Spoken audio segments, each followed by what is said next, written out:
जब भी सदन होता है बाहर से कोई आरोप आ जाता है और ये लेकर घूमते हैं, जर्सी पहनकर घूमते हैं। उनका प्रेरणा स्रोत ही बाहर है, उसमें मुझे तो आश्चर्य नहीं है। मुझे तो मालूम है क्यों प्रेरणा स्रोत बाहर है। क्यों बाहर है? छोड़िए, अब मैं निजी बातें करना नहीं बता दे। क्या निजी बात? क्या क्या छोड़िए, पब्लिक समझ गई है। आप नहीं समझे तो थोड़ा पब्लिक में पूछ लेना। आपको समझ में आया या अच्छे से समझाएं? किसी को भी खड़ा करो, बता देंगे। आप खड़ा करो ना तो जवाब मिल जाएगा। देखो हाथ खड़ा हुआ, बता दो भैया, माइक ले जाओ वहां। विदेश में कोई रहता है मिसेज?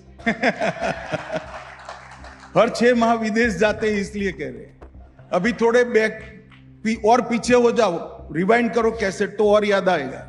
राहुल भाई 14, 19 और 24 तीनों में मिलाकर कांग्रेस को जितनी सीटें नहीं आई है उतनी सीटें हम इस बार जीत कर आए हैं। फिर भी आपको लगता है कि हम चुनाव हारे हैं। पराजय से निराश नहीं होना चाहिए और विजय से अहंकारी नहीं होना चाहिए। मगर ऐसा व्यक्ति मैं पहली बार भारतीय राजनीति में देख रहा हूं जो पराजय से अहंकारी होता है। तो जो गौतम अडानी पर यूएस फेडरल कोर्ट में इंडाइटमेंट आई, जो आरोप लगे, देश के गृह मंत्री के तौर पे, बीजेपी के इतने वरिष्ठ नेता के तौर पे, उन आरोपों को आप कैसे देखते हैं और इनकी कैसे तहकीकात होगी? देखिए, कोई भी सरकार किसी और देश की कोर्ट में कोई आरोप लगे है इसके मीडिया रिपोर्ट के आधार पर काम नहीं कर सकती है। कोई भी सरकार नहीं कर सकती, दुनिया की कोई सरकार नहीं कर सकती। जब हमारे पास कागज आएंगे, इसका अध्ययन होगा, तब देखेंगे।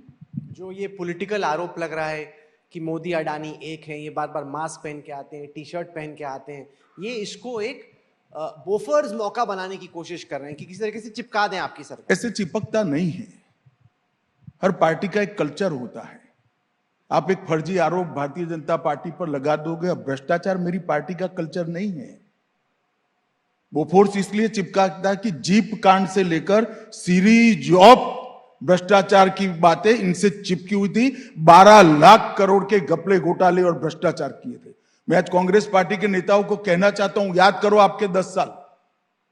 सुषमा जी और अरुण जी बखिया उखेड़ देते थे, हम कोर्ट में जाते थे, सीबीआई इंक्वायरी की मांग करते थे, सीबीआई इंक्वायरी ऑर्डर होती थी। आप हो हल्ला तो कर रहे हो, क्यों कोर्ट में नहीं जा रहे हो? जाना चाहिए ना। क्या कई फोरम है। क्या हुआ? हो हल्ला करा था पेगासिस का। सुप्रीम कोर्ट ऑफ इंडिया ने एक रिटायर्ड सुप्रीम कोर्ट के जज को अपॉइंट किया, उसने कहा कुछ नहीं हुआ है। जो लोग हो हल्ला करते थे उनके फोन मांगे गए तो वो भाग गए। ट्वीट करते थे मेरे फोन में पेगासिस है, तो मांगा फोन, नहीं दिया। कंप्लीटली एक्सपोज हो रहे हैं।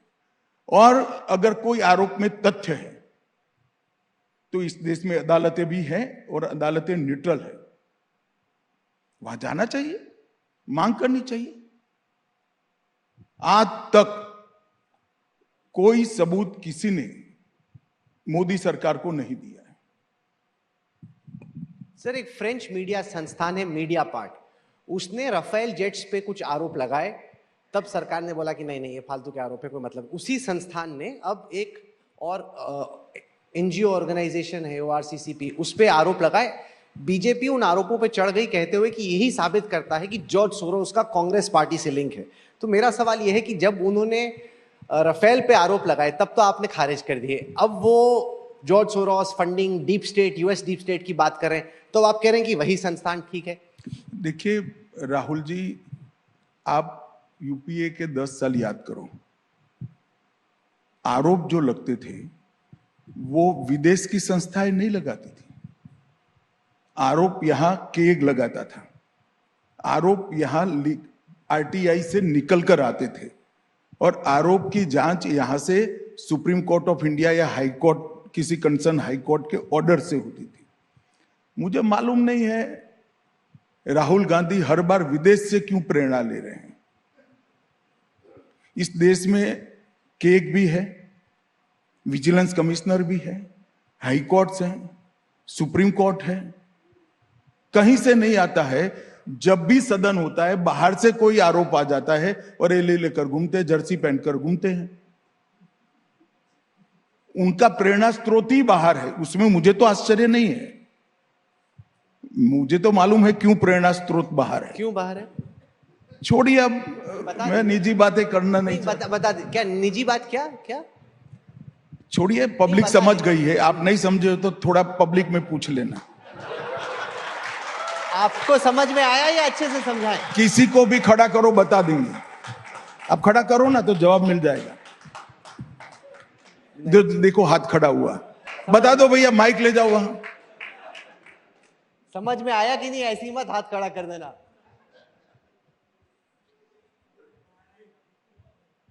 क्या समझ में आया? विदेश में कोई रहता है मिसेज? हर 6 माह विदेश जाते हैं इसलिए कह रहे हैं। अभी थोड़े और पीछे हो जाओ, रिवाइंड करो कैसेट तो और याद आएगा। नहीं, आप कह रहे हैं कि वो विदेशी संस्थानों से प्रेरणा ले रहे हैं, लेकिन प्रियंका गांधी वाड्रा ने पार्लियामेंट में अपनी डेब्यू स्पीच की और उन्होंने कहा कि देखिए, जो संस्थान है उनको मोदी सरकार ने कमजोर कर दिया। कैग हो, सीएजी हो या फिर सीवीसी हो, जिस तरह से पहले आरटीआई में जवाब निकलते थे, आपने देश के डेमोक्रेटिक इंस्टीट्यूशंस को इस तरीके से कमजोर कर दिया कि वहीं पे अब कोई जवाब निकल नहीं रहा इस तरह का। अब सारी दुनिया, इनका आरोप है कि मोदी सरकार के कब्जे में है। कोर्ट भी मोदी सरकार के कब्जे में है। इस देश में 25 से ज्यादा हाई कोर्ट हैं, वो भी मोदी सरकार के कब्जे में है। केक भी मोदी सरकार के कब्जे में है और विजिलेंस कमिश्नर भी मोदी सरकार के कब्जे में है। आपका जब समय था तब आपके ये सारे इंस्टीट्यूशन ने ही आपके घपले घोटाले उजागर किए थे और संस्थानों पर कब्जा कैसे जमाना है और कांग्रेस कैसे संवैधानिक संस्थाओं को और संविधान को तोड़ती मरोड़ती थी। राहुल गांधी को कम से कम मोदी जी के जवाब के बाद तो मालूम पड़ गया होगा, ऐसा मैं मानता हूं। आपको 4 जून के बाद ऐसी फीलिंग आई कि, मतलब लोगों को ऐसी फीलिंग आई, मैं आपका जवाब जानना चाहता हूं, कि बीजेपी 240 सीट लेकर भी थोड़ी सी बैकफुट पे थी, कांग्रेस 99 सीटें लेके ऐसे उड़ रही थी जैसे वही चुनाव जीत गई हो। आज तक की चैनल में का इसमें सबसे बड़ा रोल है। वो कैसे? मैं बताता हूं कैसे। मैं आज तक के माध्यम से देश की जनता को पूछना चाहता हूं। लोकसभा में 2 और होते, स्पीकर साहब बीच में बैठते हैं, लेफ्ट हैंड साइड पर ऑपोजिशन बैठता है और राइट हैंड साइड पर सरकार जो जीतती है वो पार्टी बैठती। भाई राइट हैंड साइड पर कौन बैठा है बताओ तो? कौन बैठा है भाई? मोदी जी बैठे हैं। सरकार में प्रधानमंत्री की शपथ किसकी होती है? जो चुनाव जीतता है उसकी होती है। राहुल भाई 14, 19 और 24 तीनों में मिलाकर कांग्रेस को जितनी सीटें नहीं आई है उतनी सीटें हम इस बार जीत कर आए हैं। फिर भी आपको लगता है कि हम चुनाव हारे हैं। राहुल के बहुत संपर्क में मत रहो न, वरना धीरे धीरे तेरा भी प्रॉब्लम हो जाएगा। नहीं, मैं आपको ये बता दूं, एक व्यक्ति ऐसा है, मैंने देखा था कि पराजय से निराश नहीं होना चाहिए और विजय से अहंकारी नहीं होना चाहिए, मगर ऐसा व्यक्ति मैं पहली बार भारतीय राजनीति में देख रहा हूं जो पराजय से अहंकारी होता है। और ये ऐसा व्यक्ति भारत के राजनीतिक इतिहास में पहली बार आया है। आप कह रहे हैं कि राहुल से ज्यादा संपर्क में मत रहिए। ये तो बात मैं बताना चाहता हूं सब लोग जो देख रहे हैं कि अमित शाह जी न केवल यहाँ पे आए, एक दफा नहीं कहा कि क्या पूछो क्या ना पूछो।